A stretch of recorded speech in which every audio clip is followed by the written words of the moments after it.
जय श्रीराम. मी अमोल कोते पाटील आणि भारत न्यूज मध्ये आपलं स्वागत आहे. मित्रांनो, तुमच्यापैकी बऱ्याच जणांना असं वाटत असेल की 15 ऑगस्टला लाल किल्ल्यावरून दिली जाणारी पंतप्रधानांची भाषणे म्हणजे केवळ शब्दांचे बुडबुडे असतात. ती आश्वासने, मोठमोठ्या गोष्टी आणि लोक फक्त टाळ्या वाजवतात, बरोबर? पण आज मी तुम्हाला काही असे आकडे आणि तथ्य सांगणार आहे जे ऐकून तुमचा दृष्टिकोन पूर्णपणे बदलेल.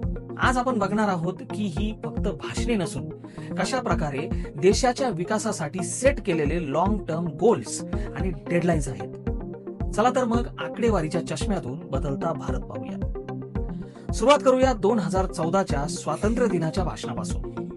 पंतप्रधानांनी घोषणा केली होती की ते गरिबांसाठी बँक खाते उघडणार. त्यावेळी अनेकांना वाटलं की हे कसं शक्य आहे, पण आज 2026 मध्ये जवळपास 60 कोटी जनधन बँक खाती उघडली गेली आहेत. मित्रांनो, या खात्यांमध्ये तब्बल 3.25 लाख कोटी रुपयांपेक्षा जास्त रक्कम जमा आहे.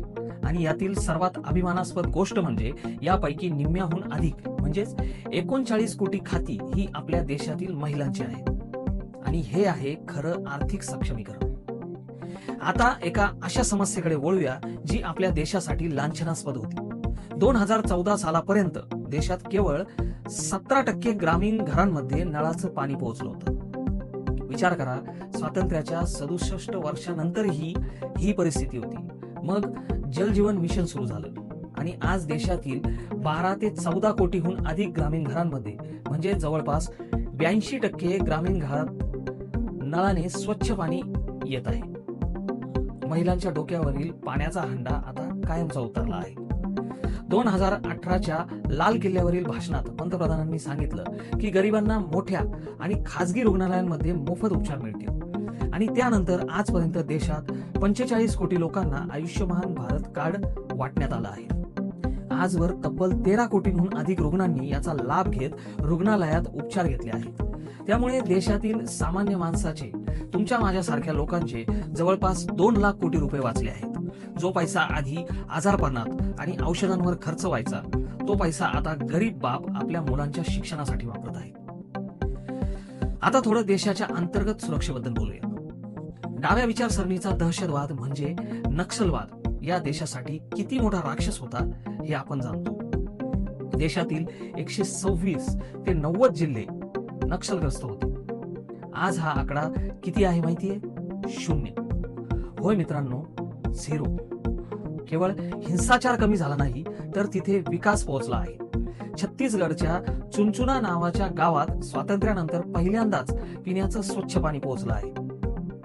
मोला मनपूर या दुर्गम भागातील 540 कुटुंबांनी स्वातंत्र्यानंतर पहिल्यांदाच विजेचा प्रकाश पाहिला आहे. परिस्थिती इतकी बदलली आहे की मुख्य प्रवाहातून भरकटलेल्या मुली आता स्वाभिमानाने मॉडेलिंगच्या रॅम्पवर वॉक करत आहेत. हा बदल नक्कीच थक्क करणारा आहे. 2015 मध्ये जेव्हा स्टार्टअप इंडियाची घोषणा झाली तेव्हा भारतात फक्त 350 स्टार्टअप होते. आज आपला भारत हा जगातील 3री सर्वात मोठी स्टार्टअप इकोसिस्टम बनला आहे. आज देशात 2.5 लाखाहून अधिक स्टार्टअप्स आहेत. आपल्या देशातील युनिकॉर्न कंपन्यांची संख्या 4 वरून 120च्या पुढे गेली आहे. आणि विशेष बाब म्हणजे यातील 50%हून अधिक स्टार्टअप्स हे दिल्ली, मुंबई सारख्या मोठ्या शहरातून नाही तर देशातील टियर 2 आणि टियर 3 शहरांमधून, आपल्या लहान गावांमधून येत आहेत. 2021 मध्ये घोषणा झाली होती की 75 आठवड्यात देशात 75 वंदे भारत ट्रेन धावतील. हे लक्ष्य आपण पार केलं आहे. आज देशात 162 वंदे भारत ट्रेन्स धावत आहेत आणि त्यांच्या स्लीपर सर्व्हिसेस देखील सुरू झाल्या आहेत. गरिबांसाठी आणि मध्यमवर्गीयांसाठी 72 अमृत भारत ट्रेन्स धावत आहेत. आणि तंत्रज्ञानाविषयी म्हणाल तर 2024च्या भाषणात मेड इन इंडिया चिप बनवण्याची घोषणा झाली होती. 2025 मध्ये भारताने आपली पूर्णपणे स्वदेशी अशी विक्रम 32 चिप लॉन्च केली. 2014 मध्ये आपले इलेक्ट्रॉनिक उत्पादन 1.9 लाख कोटी होते. ते आज 13 लाख कोटीच्या घरात पोहोचलं आहे. मोबाईलचं उत्पादन 33 पटींनी वाढलं आहे. संरक्षणाच्या बाबतीत ऑपरेशन सिंदूर मध्ये आपल्या मेड इन इंडिया शस्त्रांनी शत्रूंना अक्षरशः घाम फोडला होता. मित्रांनो, जेव्हा आपण ही सर्व आकडेवारी एकत्र पाहतो तेव्हा आपल्याला एक गोष्ट समजते की लाल किल्ल्यावरून दिलेली भाषणे हे केवळ शब्द नसून त्या देशाच्या प्रगतीसाठी दिलेल्या डेडलाईन्स आहेत आणि प्रत्येक डेडलाईनच्या मागे एक रिपोर्ट कार्ड आहे.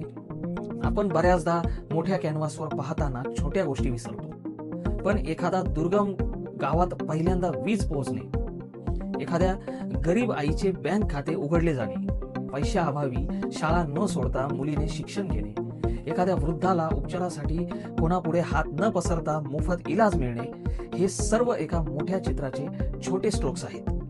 आणि हे सर्व स्ट्रोक्स जेव्हा एकत्र येतात तेव्हा तयार होते एका नव्या, सशक्त आणि आत्मनिर्भर भारताचे महाकाव्य. तुम्हाला जर देशाचा हा रिपोर्ट कार्ड पाहून अभिमान वाटला असेल तर कमेंट्समध्ये वंदे मातरम नक्की लिहा. हा व्हिडिओ प्रत्येक भारतीयांपर्यंत पोहोचवा, शेअर करा आणि भारत न्यूजला सबस्क्राईब करायला विसरू नका. भेटूया पुढच्या व्हिडिओमध्ये. तोपर्यंत जय श्रीराम.